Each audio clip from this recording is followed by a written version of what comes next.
மக்களே, இதுதான் ஆட்டுப்பரண் அமைக்கிறது. இது எப்படின்னா, மர சட்டத்துல இது பண்றது. மேல பரணு, கீழ அந்த புழுக்க எல்லாமே கீழ வந்துரும். இப்படியே படி சைடுல படிக்கட்டும். நம்ம ஆள்கள் போறதுக்கும், அந்த பக்கம் படிக்கட்டு இருக்கும். அது பார்த்தீங்க அப்படின்னா, இந்த தெருல அது ஆடு போறதுக்கு கீழ இது பண்றதுக்கு, இது மாரி வசதியும் இருக்கு இதுல.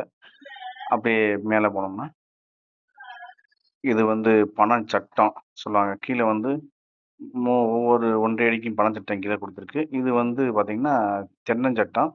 இது எல்லாமே வைரம் பாய்ஞ்சது. மேல சீட்டு போட்டிருக்கு. இது ஆடு எரை போடுறதுக்கான ஒரு வழிகள்.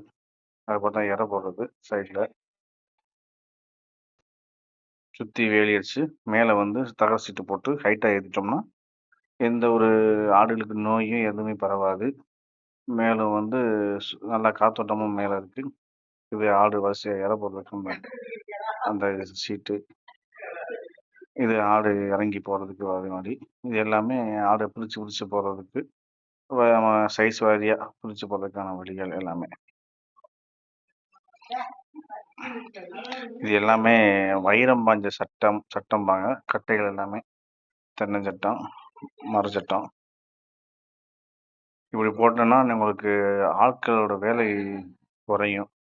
ஏன்னா ஆள் கம்மி. கீழ புழுக்க தானாவே கீழ போயறனால, சாணி மட்டும் தான் மிஞ்சும். அதையும் தண்ணி தள்ளி விட்டோம்னா